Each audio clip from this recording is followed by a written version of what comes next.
Salam saudaraku, selamat pagi. Semoga kita semua dalam keadaan sehat dan penuh sukacita dalam Tuhan. Marilah kita menggunakan waktu sejenak untuk berdoa, membaca dan merenungkan firman Tuhan sebagai sumber kekuatan, inspirasi dan motivasi bagi kita hari ini, Kamis 25 November 2021. Sebelumnya mari kita berdoa. Bapa di sorga, kami bersyukur atas hari yang indah ini, hari yang penuh harapan. Kami akan merenungkan firman-Mu. Kiranya Roh Kudus menerangi hati dan pikiran kami, agar kami sungguh memahami firman-Mu. Dalam nama Tuhan Yesus Kristus kami berdoa. Amin.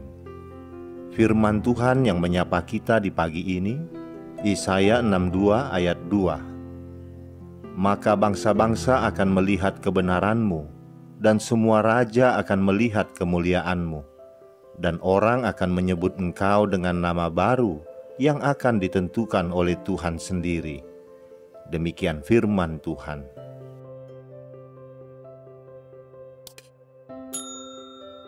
Saudaraku, setelah mengalami pembuangan di Babel selama 70 tahun, Tuhan berjanji akan mengembalikan orang Israel ke Yerusalem dan Yehuda dan memulihkan keadaan mereka.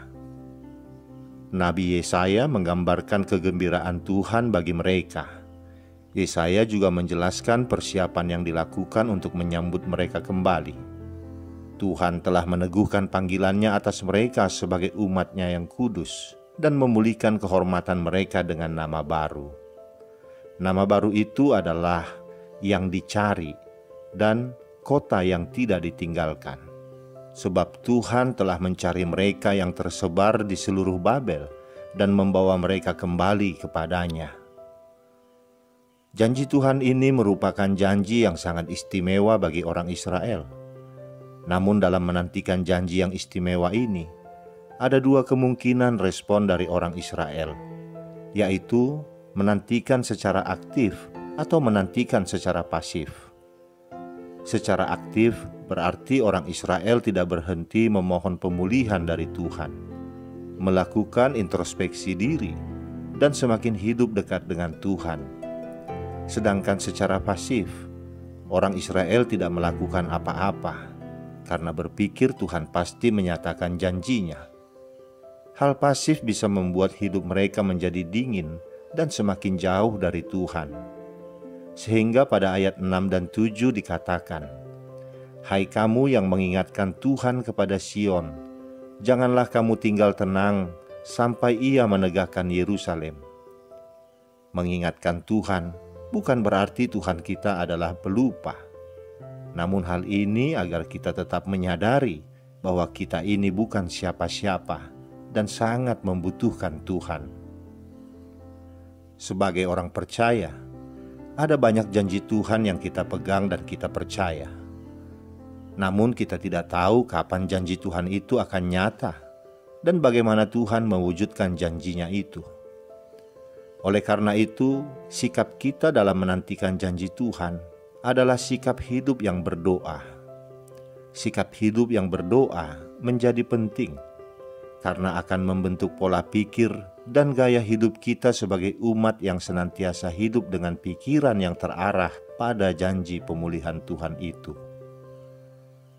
Saudaraku, seperti orang Israel, kita juga adalah anak-anak yang dikasihi oleh Tuhan. Kita sungguh-sungguh dicari oleh Tuhan. Meskipun dosa pernah menyebabkan kita terpisah darinya, namun pengorbanan Tuhan Yesus membuka jalan bagi kita untuk kembali kepadanya. Tuhan Yesus adalah Tuhan yang suka memulihkan. Ia senang untuk memulihkan kehidupan yang hancur, senang untuk memperbaiki dan membalut hati yang hancur, keluarga yang hancur, ekonomi yang hancur, dan senang untuk mengembalikan pengharapan yang hilang dan mimpi-mimpi yang terkubur. Ya, Ia adalah ahlinya. Buluh yang terkulai tidak Ia patahkan, sumbu yang pudar tidak Ia padamkan. Ia senang untuk mengembalikan semangat yang pudar. Ia menutup kembali retakan-retakan dinding kehidupan kita dan mendirikan kembali reruntuhannya. Kasih-Nya memberi kelepasan dan kesembuhan. Kasih-Nya yang tanpa syarat melenyapkan ketakutan. Kasih-Nya menjadikan identitas kita menjadi baru kembali. Dari yang tadinya merasa sebagai orang yang terbuang, menjadi orang yang diterima dan dikasihi Tuhan dan memiliki pengharapan yang baru. Untuk apa Tuhan melakukan semuanya itu? Supaya melalui kehidupan kita, Ia boleh menyatakan kemuliaan-Nya. Banyak orang yang akan melihatnya dan menjadi takut, lalu percaya kepadanya. Supaya melalui kehidupan kita yang telah dibarui, nama Tuhan dipermuliakan. Amin. Kita berdoa. Terima kasih Bapa di surga. Firman-Mu mengingatkan kami kembali. Engkau adalah Tuhan yang penuh kasih. Di dalam amarah-Mu kepada umat-Mu, Engkau tetap menunjukkan kasih-Mu. Engkau telah memulihkan umat-Mu Israel di masa lalu, dan Engkau juga akan memulihkan kehidupan kami di masa ini. Anak-Mu Tuhan Yesus Kristus telah datang ke dunia ini melakukan pemulihan itu, dan Dia akan terus melakukan pemulihan dalam kehidupan kami di dunia ini. Ada banyak di antara kami yang mengalami kegagalan, penderitaan, dan berbagai-bagai persoalan. Kami yakin dan percaya Anak-Mu Tuhan Yesus Kristus tidak akan membiarkan kami menderita selamanya. Dia akan memulihkan keadaan kami, terlebih akan memulihkan juga hubungan kami dengan-Mu.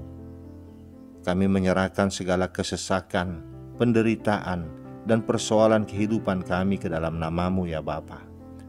Tolong kami, angkat kami, dan jadikan kehidupan kami menjadi alat kemuliaan bagi nama-Mu. Di dalam nama Anak-Mu Tuhan Yesus Kristus kami berdoa. Amin. Selamat beraktivitas saudaraku. Tuhan memberkati. Salam.